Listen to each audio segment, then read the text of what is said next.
Voice of America Washington کے جہاں رنگ میں خوش آمدید. میں ہوں آپ کی میزبان نفیسہ ہود بھائی. ہم جہاں رنگ بدھ کو اسلام آباد میں 4 ملکوں کے درمیان افغانستان پر بات چیت کی خبر سے شروع کریں گے، جو طالبان کو امن کے میز پر لانے کی ایک اور کوشش ہے. آگے چل کر ہم اسلام آباد میں جوہری سلامتی کانفرنس، عالمی ادارہ صحت WHO کا پاکستان میں پولیو مہم کا جائزہ، اور آخر میں 2016 کے امریکی انتخابی مہم پر بات کریں گے. اور یہ جو کانفرنس ہو رہی ہے افغانستان پر اسلام آباد میں، اس کے حوالے سے اس وقت بتایا جا رہا ہے کہ ہمارے ساتھ افغانستان میں پاکستان کے سابق سفارتکار ایاز وزیر ہیں، جبکہ ہمیں جوائن کریں گے پاک China joint chamber of commerce and industry کے سربراہ فیصل آفریدی. آپ لوگ بھی جو افغانستان کے حوالے سے کچھ کہنا چاہیں کہہ سکتے ہیں.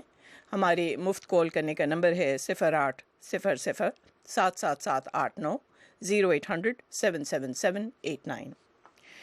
تو آئیے سب سے پہلے آپ لوگوں کو اس کانفرنس کے حوالے سے ایک رپورٹ سناتے ہیں جو ہمارے نمائندے محمد اشتیاق نے تیار کی ہے. آئیے سنتے ہیں یہ رپورٹ. افغانستان میں امن و مصالحت کے عمل کو آگے بڑھانے کے لیے 4 ملکی گروپ کا 5واں اجلاس بدھ کو اسلام آباد میں ہوا، جس میں افغانستان، پاکستان، امریکہ اور چین کے نمائندوں نے شرکت کی. پاکستانی وزارت خارجہ کے مطابق اس اجلاس میں پاکستان کے وفد کی قیادت سیکرٹری خارجہ اعزاز احمد چودھری، جبکہ افغانستان کے وفد کی سربراہی اسلام آباد میں افغان سفیر حضرت عمر ذخیلوال نے کی.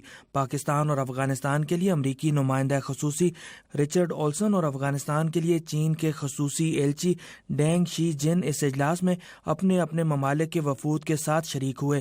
اطلاعات کے مطابق 4 ملکی اجلاس سے قبل پاکستان اور افغانستان کے لیے امریکہ کے نمائندہ خصوصی رچرڈ اولسن نے افغان سفیر عمر ذخیلوال سے ملاقات کی، جس میں مشترکہ موقف پر تبادلہ خیال کیا گیا.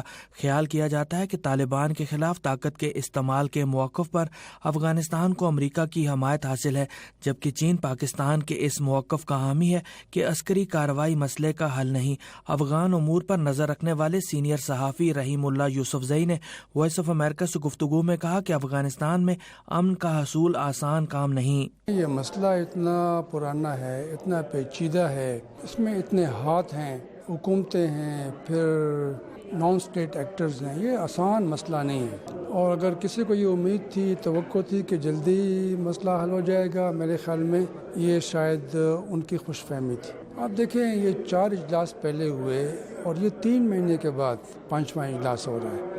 بیچ میں کئی رکاوٹیں آئیں، ابھی بھی رکاوٹیں دور نہیں ہوئی. رحیم اللہ یوسفزئی کہتے ہیں کہ یہ لگتا ہے کہ 4 ملکی گروپ امن کے لیے کوششیں جاری رکھے گا. افغان حکومت شاید اتنی کین نہیں تھی کہ وہ بات چیت میں شامل ہو، اور ان کا تو ابھی ایک ہی مطالبہ ہے. وہ تو یہ نہیں کہہ رہے کہ طالبان کو مذاکرات کی میز پر لائیں، وہ کہہ رہے ہیں کہ طالبان کے خلاف پاکستان کارروائی کرے. پاکستان کارروائی نہیں کرے گا. پاکستان ابھی بھی کہہ رہا ہے کہ QCG کو چلنا چاہیے، بات چیت ہونی چاہیے، اور کوئی حل نہیں ہے. جنگ سے مسئلے حل نہیں ہوئے 15 سال، تو ابھی امن کی بات کرنی چاہیے. تو یہ ایسا ہوگا. اگر یہ QCG ناکام ہوتا ہے تو میرے خیال میں پھر لگتا نہیں ہے کہ کوئی ایسا پلیٹ فارم میسر ہے. البتہ یہ ہوگا کہ پاکستان کے اوپر دباؤ بڑھے گا کہ وہ افغان طالبان کے خلاف کارروائی کرے، ان کو مجبور کرے کہ بات چیت کریں یا ان کو نکالیں. پاکستان پہلے تو کارروائی نہیں کرے گا. اگر کوئی بڑی مجبوری ہوئی، کوئی کارروائی کرنی پڑی، تو وہ کارروائی مؤثر نہیں ہوگی. فروری میں 4 ملکی گروپ کے چوتھے اجلاس کے بعد اس امید کا اظہار کیا گیا تھا کہ طالبان اور افغان حکومت کے نمائندوں کے درمیان براہ راست مذاکرات مارچ کے اوائل میں پاکستان میں ہو سکتے ہیں، لیکن ایسا نہ ہو سکا. طالبان نے مذاکرات میں شرکت سے انکار کرتے ہوئے بعض پیشگی شرائط عائد کی تھیں، جبکہ انہوں نے افغانستان میں اپنی کارروائیاں بھی تیز کر دیں. گزشتہ ماہ کابل میں انٹیلیجنس کے ایک دفتر پر مہلک حملے کے بعد افغانستان کی طرف سے ایک مرتبہ پھر پاکستان پر تنقید میں اضافہ ہوا. تاہم پاکستانی عہدیداروں کی طرف سے مسلسل یہ کہا جاتا رہا ہے کہ وہ افغان امن کی کوششوں میں خلوص نیت سے کردار ادا کرتے رہیں گے. محمد اشتیاق، وائس آف امریکہ، اسلام آباد. جی، اور ہم ابتدا کرتے ہیں پاکستان کے افغانستان میں سابق سفارتکار ایاز وزیر سے. آیا صاحب آپ نے بھی رپورٹ سنی، بڑا پیچیدہ معاملہ ہے، آپ بھی جانتے ہیں کہ افغانستان اور پاکستان کی اس معاملے پر جو ہیں وہ بہت مختلف رائے سامنے آئی ہے۔ افغانستان اس وقت چاہتا ہے کہ پاکستان حقانی نیٹ ورک کے خلاف کارروائی کرے، اور پاکستان کہتا ہے کہ بات چیت کا ذریعہ جو ہے وہ بہتر ہے۔ اس کے باوجود افغانوں کا اس میں شریک ہونا، اسلام آباد میں آنا، آپ کے خیال میں کتنا خوش آئین ہے؟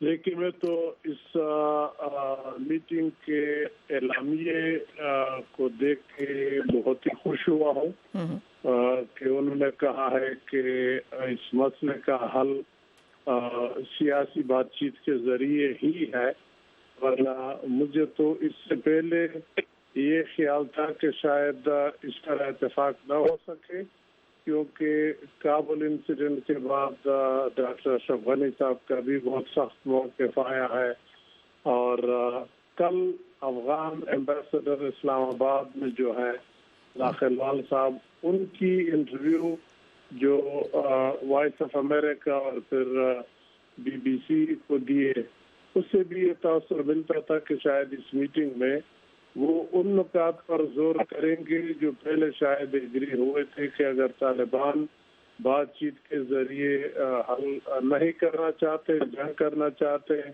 تو پھر ان کے خلاف کارروائی کی جائے گی۔ تو وہ شاید پاکستان پہ یہ زور ڈالیں گے کہ آپ کارروائی کر لیں ان کے خلاف، اب انہوں نے تو ہمارے اوپر حملے تیز کر لیے۔ لیکن یہ اعلامیہ ذرا پازیٹیو سا ہے، تو اس سے خاصی تسلی ہوئی کہ شاید انہوں نے یہ راستہ بنڈل نہیں کیا، بلکہ اسی راستے پہ چل کے آگے مزید پرسو کریں گے، اور ہر ایک پارٹی، مطلب ہر گروپ 4 فریقین میں سے کوشش کرے گا کہ وہ اس سلسلے کو کامیاب کرے۔ تو پاکستان بھی کوشش کرے گا، وہ تو پہلے بھی کہتا رہا، بلکہ جو پچھلی میٹنگ ہونی تھی جو نہ ہوئی، اس کے لیے تو آپ کو یاد ہوگا قطر سے بھی 2 طالبان لیڈر آئے تھے، اور کوئٹہ شورا کی بھی میرا اپنا خیال یہ کہ 3 یا 5 آدمی اسلام آباد آئے تھے، تاکہ جب کوادرائلیٹرل میٹنگ ہو اپریل کے اینڈ میں، تو اس میں یہ افغان حکومت کے نمائندوں سے بات کر لے۔ جی ہاں، لیکن وہ نہیں ہو سکا۔ جی ہاں، کابل میں انسیڈنٹ ہو گیا، وہ نہ ہو سکا۔ بالکل۔ اس وقت ہم چلتے ہیں پاک China joint chamber of commerce and industry کے سربراہ فیصل آفریدی کی طرف۔ آفریدی صاحب، آپ نے بھی یہ باتیں سنی؟ فیصل آفریدی جی تو نظر یہ آ رہا ہے کہ پاکستان کی پوزیشن جو ہے وہ چین کی وجہ سے زیادہ مضبوط ہو رہی ہے، کیونکہ جیسا کہ آپ بھی جانتے ہیں کہ چین اور پاکستان ایک طرف کہہ رہے ہیں کہ حقانی نیٹ ورک سے بات کی جائے بجائے اس کے کہ فوجی کارروائی کی جائے۔ یہ بتائیے کہ چین کے تو افغانستان میں بھی مفادات ہیں، پاکستان میں بھی مفادات ہیں، اس وقت چین کا کیا کردار ہے؟ جی، میرے خیال میں وزیر صاحب نے تو کافی کمپریہنسو بتایا ہے۔ میں تو زیادہ اس چیز پہ ڈیٹیل میں نہیں بتا سکتا، کیونکہ میرا جو ایکسپیرینس ہے وہ اقتصادی اکنامک پوائنٹ آف ویو سے ہے، بٹ آف کورس چائنا کا انٹرسٹ تو ضرور ہے کہ افغانستان میں امن ہو۔ افغانستان میں امن ہوگا تو پوری ریجن میں امن ہوگا، تو پاکستان کا یا چائنا کا بڑا میجر رول ہے افغانستان کے امن میں۔ جیسے وزیر صاحب نے بتایا کہ 3-4 جو اسٹیک ہولڈرز ہیں وہ آئی تھنک طالبان کے ساتھ شاید بات چیت جو ہے اس کو آگے لے کے جانا چاہتے ہیں، اور چائنا کی بھی یہ خواہش ہے کہ افغانستان جو ہے ان کے رول کو اکنالج کرے اور پاکستان کے رول کو بھی اکنالج کرے۔ شاید جو وزیر صاحب بتا رہے ہیں کہ پاکستان کے یا جو چائنا کے تعلقات رہے ہیں پاسٹ میں افغانستان کے حکومتوں کے ساتھ یا افغانستان کے اندر جو لوگ ہیں ان کے ساتھ جو اسپیشلی پاکستانی لوگوں کی جو ریلیشن شپس ہیں پشتون بیلٹ کی یا جو باقی کمیونٹیز کے ساتھ، میں سمجھتا ہوں کہ چائنا تو چاہتا ہے، اور چائنا کا انٹرسٹ صرف یہ سی پیک کے حوالے سے نہیں ہے، بلکہ چائنا تو اس سے پہلے بھی شاید اس چیز کے اندر انوالو رہا ہے کہ افغانستان کے اندر امن آئے۔ اور شاید آپ کے نالج میں ہو 2-4-6 دن پہلے Pakistani prime minister I think گئے تھے سینٹرل ایشیا میں، جو ایک پروجیکٹ شروع ہونے جا رہا ہے کاسا 1000 میگا واٹ، جس میں افغانستان بھی ایک اسٹیک ہولڈر ہے، کرغزستان ہے، اور آئی تھنک تاجکستان ہے اور پاکستان۔ تو آف کورس سی پیک کے علاوہ اس قسم کے اور اپرچونٹی بھی وقت کے ساتھ ایکسپلور ہو رہے ہیں، جس کے لیے افغانستان کے اندر جو امن ہے وہ بہت ضروری ہے.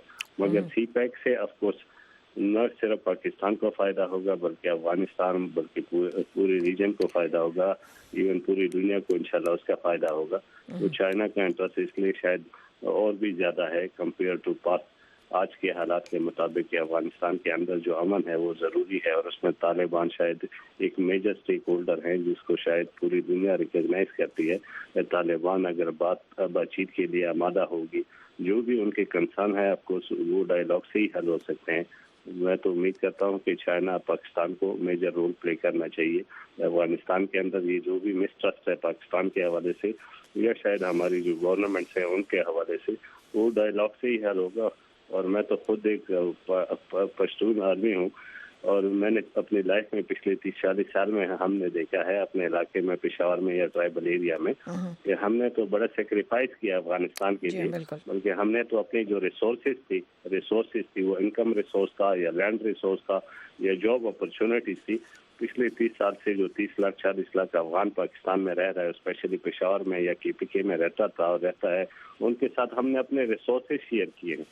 تو میں سمجھتا ہوں کہ افغانستان کے اندر جو بھی حکومت ہو ان کو یہ چیز ایکنالج کرنی چاہیے اور ایک مثبت طریقے سے ان کو آگے بڑھنا چاہیے. اور اب دنیا کے اندر حالات بدل رہے ہیں تو اس کا فائدہ افغانستان کو لینا چاہیے. اچھا ایاز صاحب، آپ بتائیے، جو ہمارے پاس اطلاعات آ رہی ہیں اس کے مطابق اب ایک کوئی ڈویژن آ رہا ہے، یعنی کہ نظر یہ آتا ہے کہ چین اور پاکستان ایک طرف ہے افغانستان کے معاملے پر، اور امریکہ اور افغانستان دوسری طرف ہیں. آپ کا اپنا اندازہ کیا ہے، اور کیا یہ جو بات چیت ہوئی ہے اسلام آباد میں اس سے یہ ظاہر ہوا کہ کوئی ڈویژن آ گیا ہے موقف میں؟ ڈویژن تو اتنا سیریس مجھے نظر نہیں آتا. جب یہ اتفاق کر ہی لیا، اعلامیہ جاری ہو گیا، تو مقصد کہ اگر ڈفرینسز تھے بھی تو انہوں نے اس کو اتنی اہمیت نہ دی بلکہ سیاسی حل کی طرف آ گئے. لیکن اگر بفرض محال ادھر ہی جاتے ہیں کہ ڈفرینسز ہیں، امریکہ اور افغانستان ایک طرف ہو گئے، چین اور پاکستان دوسری طرف ہو گئے، تو اس میں زیادہ اچنبھے کی بات بھی نہیں ہے. کابل کے اندر امریکہ بیٹھا ہوا ہے. پچھلے 13-14 سال سے امریکہ وہاں آ کے کوشش کر رہا ہے، حکومت انسٹال کر لی اور اسی کو آگے چلائیں گے. تو امریکہ کا تو انٹرسٹ ظاہر بات ہے بہت زیادہ افغانستان کے سلسلے میں افغان حکومت کے پلڑے میں ہوگی اور سارا وطن ادھر ڈالیں گے. چین کی حیثیت ایک ایسی ہے، پاکستان کو اگر چھوڑ دیں، کہ چین میرا خیال ہے پہلی مرتبہ افغان قصے میں خاص کر انٹرنیشنل لیول پہ آ گیا ہے، اور وہ نہیں چاہے گا کسی قیمت پہ بھی کہ یہ سلسلہ ٹوٹ جائے، یہ خراب ہو جائے، بلکہ ہر کوشش ہوگی کہ اس کا سیاسی حل نکلے. اس کے اقتصادی فوائد تو میرے بھائی نے بتا دیے. سب سے بڑا فائدہ چین کا اپنا ہے. افغانستان کے اندر بہت سارے کانٹریکٹ اس تفصیل میں نہیں جاتے، اقتصادی ان کو ہے بھی اور آئندہ بھی ملیں گے. اور پھر اس ریجن میں ان کا جو انفلوئنس بڑھے گا وہ بھی ظاہر بات ہے امریکہ کے مقابلے میں. نہ امریکہ وہ چاہے گا نہ چین چاہے گا کہ امریکہ اتنا مضبوط ہو کہ یہاں میرے لیے درد سر بنے. وہ الگ ایشو ہے. لیکن افغانستان کے تصفیے پہ افغانستان کو امن لانے میں میرا خیال ہے امریکہ اور چین کا دونوں کا انٹرسٹ کنورج کرتا ہے کہ کسی طرح ہو پیس اس میں آ جائے. اب مسئلہ آ جاتا ہے پاکستان اور افغانستان کا کہ وہ اس مسئلے کو کیسے ہینڈل کرتے ہیں. اگر یہ دونوں کسی طرح اس مسئلے کے حل کی طرف پیش قدمی کر کے ایک پوائنٹ پہ اتفاق کر لے تو میرا خیال ہے امریکہ اور چین کو اس پہ کوئی پرابلم نہیں ہوگی. لیکن ظاہر بات ہے اگر ڈفرینسز زیادہ بڑھ گئے، بد اعتمادی ہے ابھی تو ہر جگہ پہ افغان حکومت، پریزیڈنٹ اشرف غنی، عبداللہ صاحب اور ان کی سفیر یہاں پہ ہر جگہ یہ کہتے ہیں کہ بد اعتمادی ہے. میں مانتا ہوں بالکل ہے بد اعتمادی. تو اس بد اعتمادی کو دور کرنے کے لیے، اس کو برج کرنے کے لیے ایسے قدم اٹھائیں گے کہ ایک دوسرے کے اوپر اعتماد آہستہ آہستہ بحال ہو، اور اس کو چین اور امریکہ دیکھتے رہے، جو بھی ملک اس میں کمی کرتا ہے اس کی طرف تھوڑی سی سختی کر لے، اس کے اوپر پریشر ڈالے، لیکن اس کو چھوڑنا یا یہ کہنا کہ پاکستان نے فوراً سارے طالبان اکٹھے نہیں کیے تو یہ غلطی کر رہا ہے۔ پاکستان کے بھی بہت سارے اسٹیٹس ہیں، سارے طالبان نہ اس کا آرڈر مانتے ہیں نہ اس طرح حکم چلا سکتے ہیں جیسے ہماری خواہش ہوگی۔ اگر بالفاظ دیگر اس مسئلے کا آسان حل چاہیے تو سب سے آسان تو یہ ہے کہ پاکستان سب طالبان کو اٹھا کے باہر پھینکتے افغانستان کی طرف، اور افغانستان کے اندر جو پاکستانی طالبان ہیں وہ ان کو اٹھا کے پاکستان کی طرف پھینکے، تاکہ ایک دوسرے کے سوائل کو ایک دوسرے کے خلاف یہ لوگ استعمال نہ کریں۔ لیکن یہ خواہش تو ہو سکتی ہے، لیکن اس پہ فوراً عمل کرنا انتہائی مشکل اور نازک مسئلہ ہے۔ اچھا جی کیئرفلی ٹیکل کرنا پڑے گا۔ جی آپ دونوں حضرات ہمارے ساتھ رہیں۔ میں آپ لوگوں کو یاد دلاؤں کہ آپ وائس آف امریکہ واشنگٹن سے جہاں رنگ سن رہے ہیں اور دیکھ رہے ہیں، اور ہم بات کر رہے ہیں بدھ کو اسلام آباد میں 4 ملکوں کے درمیان افغانستان پر بات چیت کے حوالے سے۔ اس وقت ہمارے ساتھ افغانستان میں پاکستان کے سابق سفارتکار ایاز وزیر ہیں اور پاک China joint chamber of commerce and industry کے سربراہ فیصل آفریدی ہیں۔ بعض لوگوں نے ہمیں کال بھی کیا ہے، ان کو بھی سنتے ہیں، لیکن آگے بڑھنے سے پہلے ایک مختصر بریک لیتے ہیں۔ گلوبل ایشوز پر دو ٹوک بات۔ ملیہ صاحبہ، کیا اس کی وجہ اسلامو فوبیا ہے؟ کیا یورپ خوفزدہ ہے؟ دنیا بھر سے ماہرین کی رائے۔ جب ان کو مہاجرین کا سامنا کرنا پڑا تو انہوں نے کہا ہاں ہم مہاجرین کو لینے کو تیار ہیں، لیکن مسلمان مہاجرین کو لینے کو تیار نہیں ہیں۔ Cooperation with countries like Pakistan, which we're already partnering with in this fight against terrorism. کہ پاکستان کا پورا فوکس صرف یہ ہے کہ بھارت پاکستان کو جنگ مسلط نہ کر سکے۔ غیر جانبدار بحث۔ کہ ریمنڈ ڈیوس کا واقعہ ہوا پاکستان کے اندر، کہاں تھی عدالتیں، کہاں تھی آزاد ہے کہ ہماری عدالتیں، کیا یہ عدالتوں کا فیصلہ تھا؟ پاکستان میں دیکھیں ایک تو کلچر ہے سائلنس کا، اور خاص طور پہ جہاں پہ سیکشول ابیوز یا کوئی بھی چیز اس موضوع سے جس کا تعلق ہے۔ Independence Avenue, Washington D C سے محمد عاطف کے ساتھ۔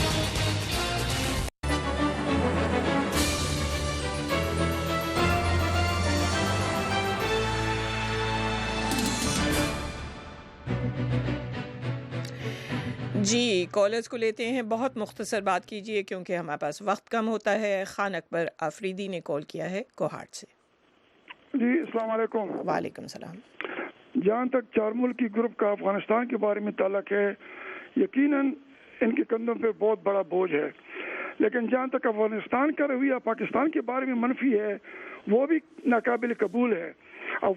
طالبان افغانی ہیں، ان کو افغانستان حکومت کو ہینڈل کرنا چاہیے، نہ کہ ان کو پاکستان۔ شکریہ آپ کے کال کرنے کا۔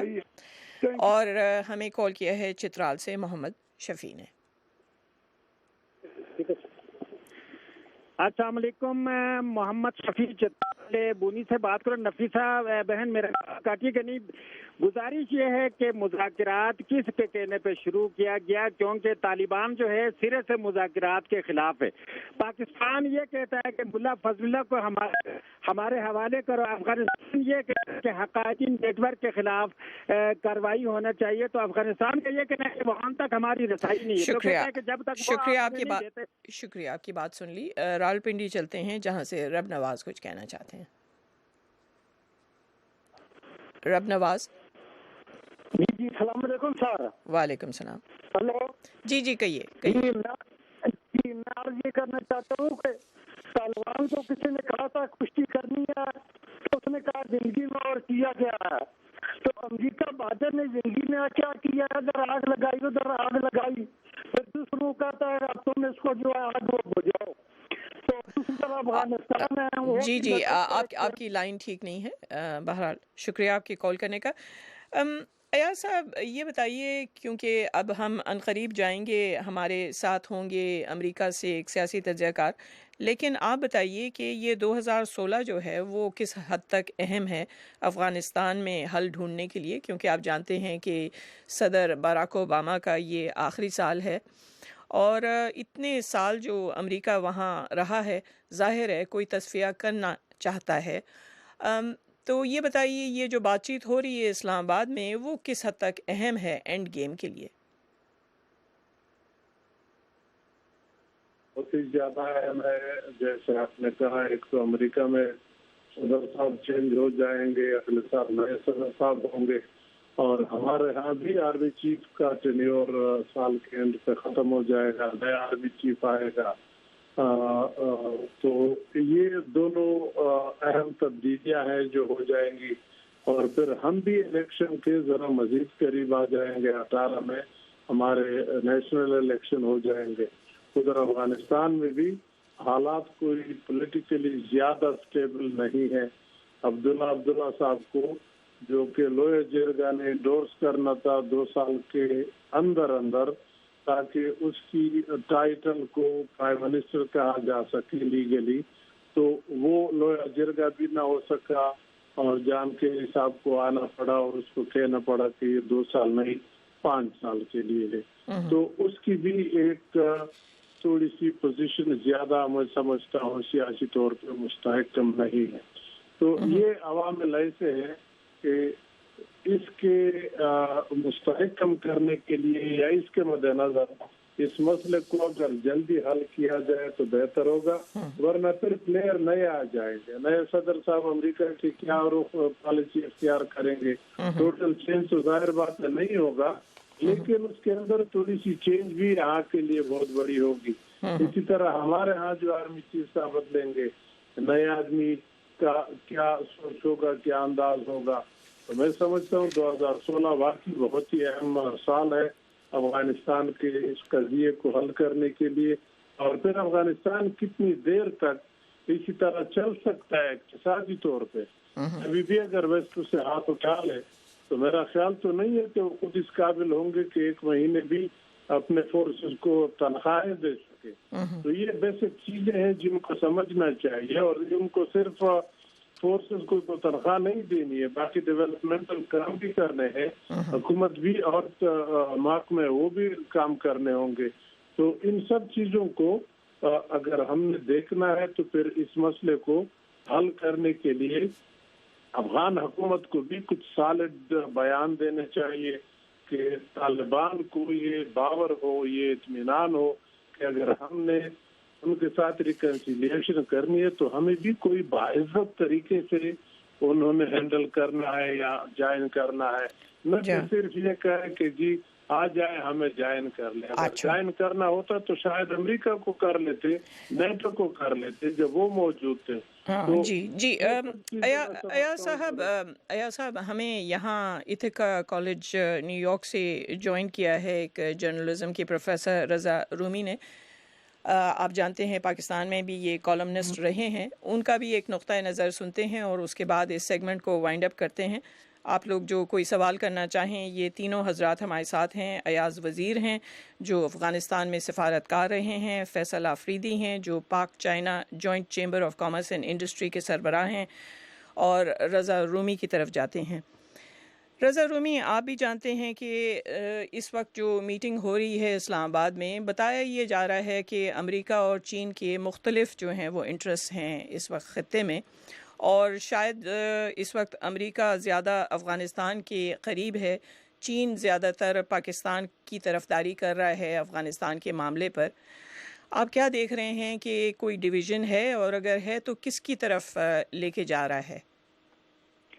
دیکھیے، ڈویژن تو ہے، ظاہری بات ہے، یہی مسئلہ ہے افغانستان کے۔ اگر مختلف ایکٹرز جو ہیں ان کے اپنے اپنے انٹرسٹ ہیں، اور اسی وجہ سے یہ جو پیس پروسیس شروع ہوا ہے اس میں ابھی تک کوئی خاطر خواہ موومنٹ نہیں ہوئی، کیونکہ ہر ملک جو ہے وہ اس کا اپنا ایک الگ نقطہ نظر ہے۔